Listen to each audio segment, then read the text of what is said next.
Olá, aqui é a Camila. A gente vai dar continuidade à live que eu e o Cauê fizemos na semana passada. O Cauê Alves é o novo curador-chefe do MAN São Paulo. Ele é graduado em filosofia pela USP. E pela mesma universidade, ele fez mestrado em estética e tornou-se doutor em estética e filosofia da arte. Hoje, o Cauê é professor do Departamento de Arte da Faculdade de Filosofia, Comunicação, Letras e Artes da PUC São Paulo, onde também atua como coordenador do curso de arte, História, Crítica e Curadoria.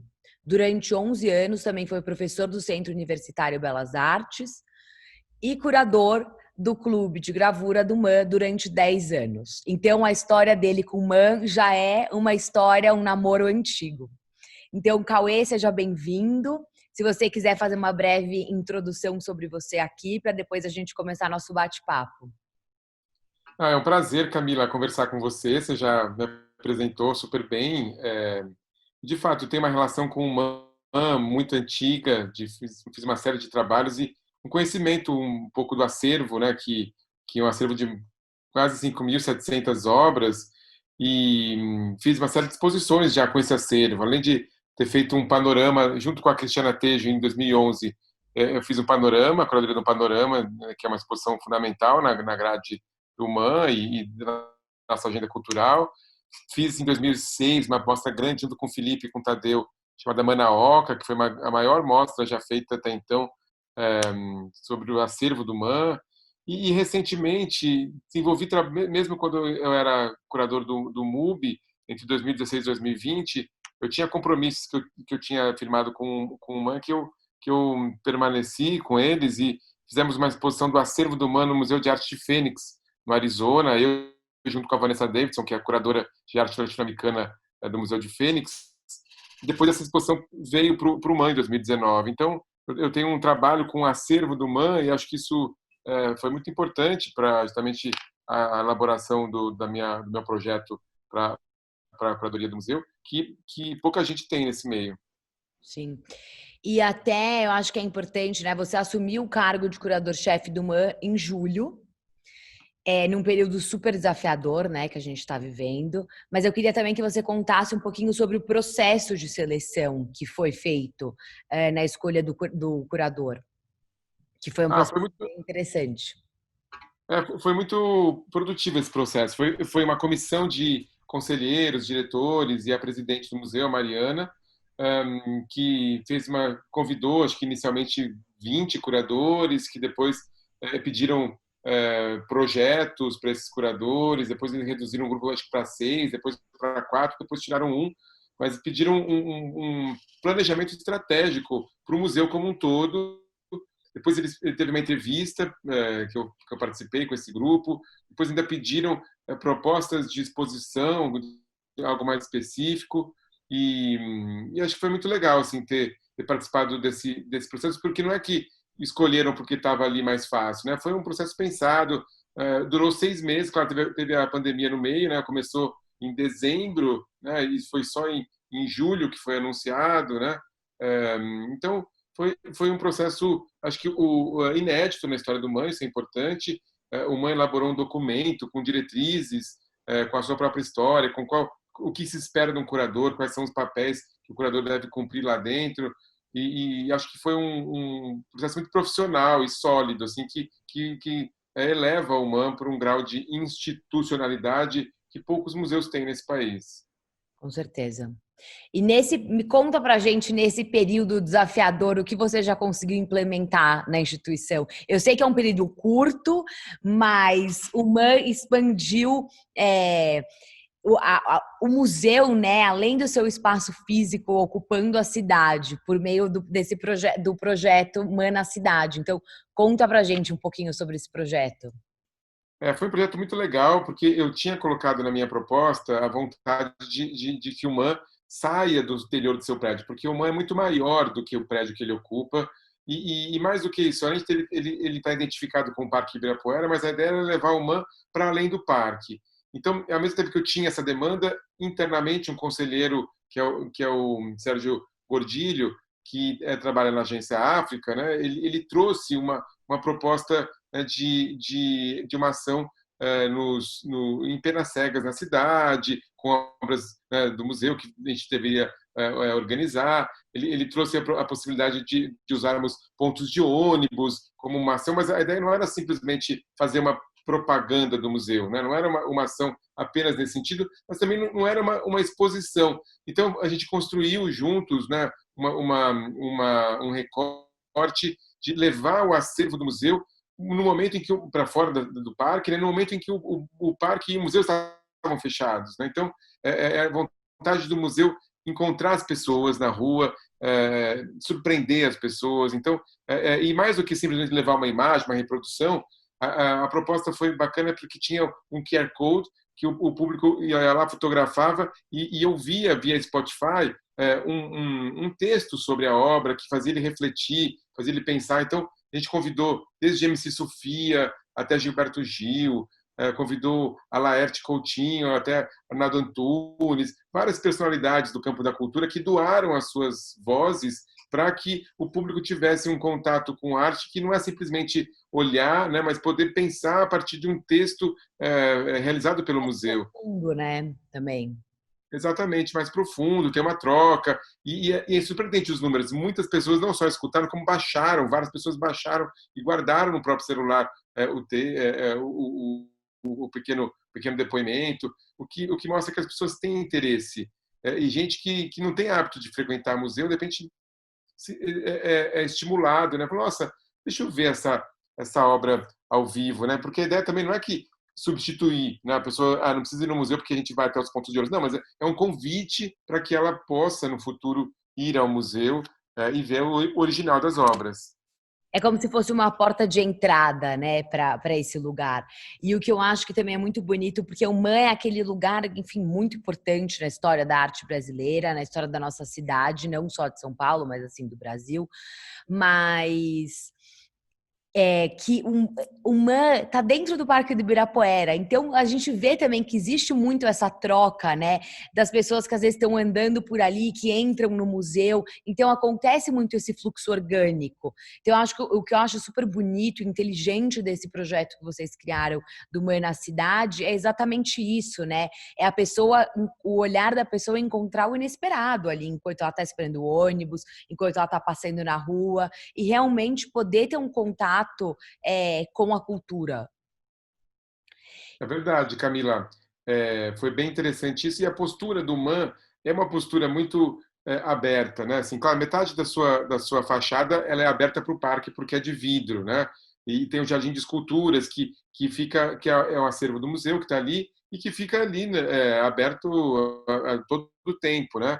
E o MAN tem uma série de atividades chamadas Domingos MAN, que são ações na Marquise, são atividades que o MAN faz com os frequentadores daquela marquise, com o público que faz rolezinho, o MAN promove shows, oficinas. Então, o MAN tem uma postura, né, que já vem de outras gestões, de se aproximar, de dialogar com o entorno. E essa foi uma ação de ir para além do parque, de ir para a cidade, não ficar apenas na marquise e no Jardim de Esculturas, mas levar o museu para lugares que ele não esteve. E a recepção foi muito positiva. E a ideia do projeto nasce antes da pandemia, né? Nasce antes como uma ação de comunicação, mas aí a ideia era justamente foi muito bom porque a gente também entrou num vazio, né? Todas as instituições culturais fechadas, né? Todas um pouco abaladas pela crise que a pandemia trouxe, que não é só sanitária, também econômica, e a gente conseguiu, com um projeto relativamente simples, mas com o apoio de muita gente, um apoio dos artistas que doaram os direitos de imagem, das personalidades que doaram sua voz, da agência que conseguiu pro bono o espaço, sem gastar um tostão, né? O museu conseguiu cumprir a sua missão de levar arte para o maior número de pessoas possível, no momento em que ninguém estava podendo frequentar exposições de arte. E Cauê, como que foi feita essa seleção, a seleção das obras, a curadoria? Então, a seleção tem uma série de limitações, né? Assim, porque não é tão simples você reproduzir e levar as obras para fora do museu. Tem os direitos de imagem que o MAN possui. Muitas das obras que estão guardadas no acervo do MAN o MAN não possui direito de imagem, o que é uma loucura, né? Mas assim também é compreensível porque é uma lei de direito autoral. Então já partimos de um universo muito restrito, que era as obras que o museu já possui essa licença. E aí a ideia era muito mostrar a diversidade e mostrar a multiplicidade do acervo do museu. Então tem desde Tarsila do Amaral, artistas modernos, José Antônio da Silva, artistas mais consagrados, ícones como Cildo Meirelles, Waltercio Caldas, também artistas jovens, né? Desde Mídia Ninja, que nem é um artista, na verdade é um coletivo que fez uma fotografia icônica das manifestações de 2013, artistas como Bárbara Wagner, Berna Reale. Então, a ideia era dar um panorama um pouco da arte moderna e contemporânea brasileira e buscando também obras que funcionam nesse espaço urbano, porque nem tudo funciona, né? Então, a fotografia e trabalhos mais gráficos, eles tendem a funcionar melhor nesse tipo de suporte. Então, partindo dessas restrições, né, a ideia foi dar um pequeno aperitivo do que é o MAN, do que é o Museu de Arte Moderna, que tem arte moderna e tem bastante arte contemporânea. E são quantos artistas selecionados? São 16 artistas que participaram, 16 obras que participaram dessa ação. E são 16 pontos na cidade ou essas obras se replicam? Ah, não, são muitos, são mais de 140 pontos na cidade. Infelizmente, a gente ainda não conseguiu levar para lugares mais distantes, assim, a nossa ideia era levar para a periferia, mas é incrível, a periferia não tem ponto de ônibus com cobertura, com um espaçozinho para colocar ali. Às vezes nem ponto de ônibus tem. Quando tem é um postezinho. Então, a gente vê a desigualdade, vê a diferença, né? Assim, no centro expandido tem até uma mídia, né, que é explorada. O ponto é um lugar que abriga a pessoa no caso de chuva, mas na cidade como um todo isso não é a regra, né? Então acabou que essa ação também teve que se adaptar a esse dado, mas a nossa ideia é levar para outros lugares. A gente já está com projetos de levar para em penas de grandes prédios, né? Que foram 3 pontos em penas de prédio. A ideia são vídeos que ficam passando nas empenas, né? E aí passam todas as obras. A ideia é levar para outros lugares da cidade. Está vendo se consegue viabilizar isso ainda esse ano. Máximo, esse projeto é o máximo. E falando sobre esses projetos como esse, vocês já pensam em algum outro projeto ou alguma ação, enfim, de tornar a arte mais acessível, né? Porque eu acho que a grande coisa dessa ação que vocês estão fazendo também é fazer com que cada vez mais a arte possa tocar e impactar as pessoas. Então, vocês têm alguma coisa programada já? Então, um grande projeto, que na verdade é um princípio, né, que eu trouxe lá logo no começo, é fortalecer e incentivar, né, o desenvolvimento de projetos pedagógicos no museu. O MAN tem uma tradição de um educativo muito forte. Isso, vários anos, esse educativo se constituiu, se solidificou, e a minha proposta é aproximar cada vez mais o educativo da curadoria, pensando a curadoria também no seu aspecto educativo. Claro, eu sou professor também, como você acabou de me apresentar, né? Mas pensar a ideia de que uma curadoria ela tem um caráter de formação de público. A obra de arte nos forma, né? Nós todos nos formamos na sensibilidade, indo em exposições, frequentando mostras, conhecendo artistas, tendo experiências significativas. Então, pensando esse princípio de aproximação da curadoria com o educativo, isso mostra que a ideia é integrar as ações. Claro que cada um tem autonomia, o educativo tem a autonomia dos seus projetos pedagógicos, a curadoria também, mas se a gente conseguir construir algo junto, ia ser muito bacana.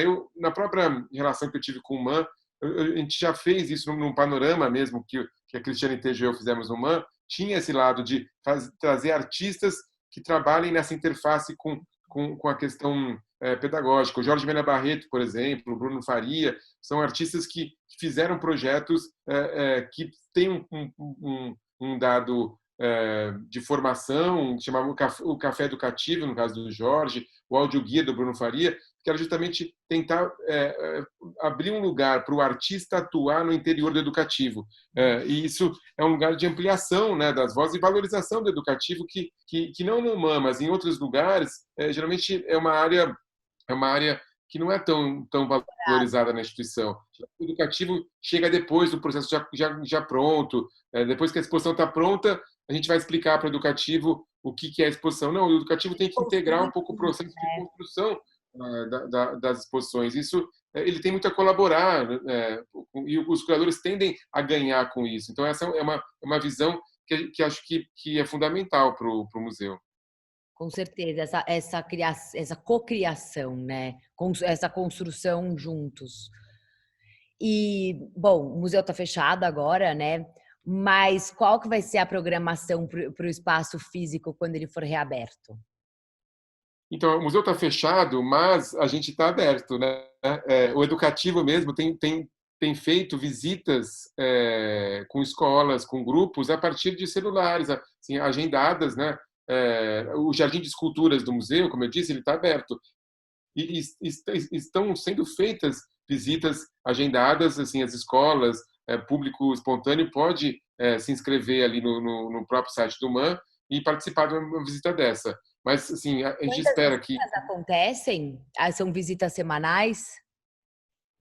É mais do que uma vez por semana, eu não tenho de cabeça, mas assim, pelo menos 2 vezes por semana tem essa possibilidade. Eu sei que vai ter uma na próxima quinta-feira, se eu não me engano, dia 24, tá agendada uma, que é a Semana dos Museus, Semana da Primavera dos Museus. Então é só quem quiser entra lá e se inscreve. Uma visita ao Jardim de Esculturas mediada por educadores, né? Então tem um trabalho muito sério do nosso educativo nesse sentido. E a nossa ideia, assim, seguindo as autoridades, tudo indica, se continuarmos assim, claro que ainda não é uma decisão, porque a gente depende das autoridades, que entre a primeira e a segunda semana de outubro o museu possa abrir. A gente espera que isso possa acontecer. Mas abrir com o quê? A gente tem três grandes, fora o Jardim de Escultura, outros 3 eventos, né, que estão disponíveis, inclusive, na parceria que o MAM fez com o Google, ou seja, há uma prévia online no site do Google que dá para visitar essas exposições. Uma delas é o Antônio Dias, que é a principal exposição, na sala Milo Vilela. É uma exposição histórica, da própria coleção que o Antônio Dias guardou das suas obras, porque não só ele guardou, como ele depois ele começou a recomprar obras que ele havia vendido. Então, é uma grande mostra, né, que revela o olhar do artista sobre o seu próprio percurso, o que é muito interessante. A curadoria do Felipe Chaimovic ela estava programada para ser aberta em março, e por conta de tudo isso não foi aberta ainda, mas dá para ter um gostinho, né, no Google Arts and Culture, mas a gente espera que outubro dê para abrir presencial. Além disso, tem um trabalho do Projeto Parede, do Tiago Honório, chamado Roça Barroca, que é incrível. Fantástico, esse projeto está fantástico. É demais, assim, o modo como ele ocupou aquela área, como ele pensa a relação da construção, a relação com o parque, a relação biográfica. É um trabalho muito consistente, que eu nem quero ficar descrevendo muito, porque a experiência ao vivo é muito impactante, acho que deve ser muito legal para o público. E a outra é uma exposição que o Éder Chiodeto fez a curadoria dos 20 anos do Clube de Colecionadores de Fotografia do MAM, e que conta a história da fotografia no Brasil. É bem interessante essa mostra, e ela está na sala Paulo Figueiredo. Então, a gente espera poder abrir em outubro, mas, enquanto isso, podem lá pegar uma palhinha no Google.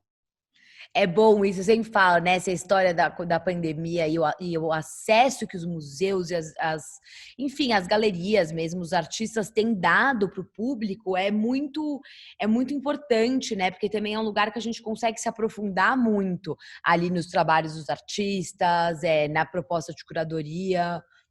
Então, realmente é um convite para vocês acessarem antes de visitar a exposição ao vivo, fisicamente. O museu, acho que não só o MAM, todos tiveram que se reinventar nessa pandemia, mas acho que o MAM, particularmente, tem conseguido se reinventar muito bem. A ação que tem feito nas mídias sociais, as ações que tem feito ao vivo na cidade, diretamente agindo sobre imobiliário urbano, as questões, o modo como colocou as exposições online, tem sido, e como tem feito visitas com educativo, visitas com professores, o educador vai na sala, né? A aula acontece no Zoom, a aula acontece numa plataforma digital e o educador vai até a escola e faz a visita e vice-versa, né? O aluno vai até o UMAM, feito vários cursos online, então abertas inscrições de cursos que estão ocorrendo, né, durante o semestre todo. Então, um jeito de o museu olhar para si mesmo. Sim, todo mundo foi obrigado. O Man já tinha um expertise disso, mas ampliou em muito os seguidores nas redes sociais, ampliou os acessos, as atividades pedagógicas, as exposições, a história das exposições. Então, acho que isso é algo que todo mundo está tendo que fazer agora, né, Camila? E eu acho que agora, né, e também para dar para ter continuidade no futuro, né, também quando as coisas voltarem a, enfim, a ter o modelo presencial, eu acho que é super importante as instituições também seguirem com esse projeto dessas informações online também, porque é muito complementar. Um não exclui o outro, né? É verdade. Um ajuda o outro. A pessoa pode se preparar olhando no site o que ela vai ver no museu, ou o inverso, ela sai do museu, quer pegar mais informação, quer ler texto, quer Exatamente. entrar na biblioteca do museu, ela pode descobrir coisas lá dentro, buscar catálogos, buscar informações na internet, ou seja, é algo que não compete, ao contrário, agrega possibilidades, né? Com certeza, com certeza. Bom, Cauê, para a gente finalizar aqui, eu quero te perguntar qual é o legado que você pretende deixar no MAM como curador? Ai, que difícil, né? É a mais difícil para o final, para a gente não Mas, dar com assim, chave de ouro aqui. eu não quero fazer uma gestão muito personalista. Assim, eu quero, assim, meu grande objetivo é valorizar o acervo desse museu. É um acervo muito rico, com pouca visibilidade. Sem dúvida, um sonho, né, é ampliar a área expositiva do museu. Um sonho é ter uma área permanente para a exibição do acervo, né? Gostaria muito de conseguir, junto com a diretoria, com o conselho, a médio prazo, conseguir elaborar um plano, né, de expansão do museu para além da sua sede. E também gostaria muito de conseguir uma integração maior entre as áreas, fazer com que um trabalho coletivo. O museu ele não é feito apenas pelo curador, ele é feito por uma grande equipe, e essa equipe tem que trabalhar em conjunto, trabalhar afinada, alinhada, e a gente tem conseguido fazer isso. Então, se eu conseguir dar maior visibilidade para esse acervo, conseguir com a colaboração, claro, não sozinho, mas com a colaboração de toda a equipe do museu, todos os seus colaboradores e conselheiros, um espaço mais amplo para o museu mostrar o seu acervo, sem dúvida eu vou sair muito satisfeito. Cauê, vou estar aqui para ver, hein? Mas olha, eu tô muito contente com o resultado dessa nova seleção do MAN, da sua entrada no MAN. Acho que vai ser muito bom.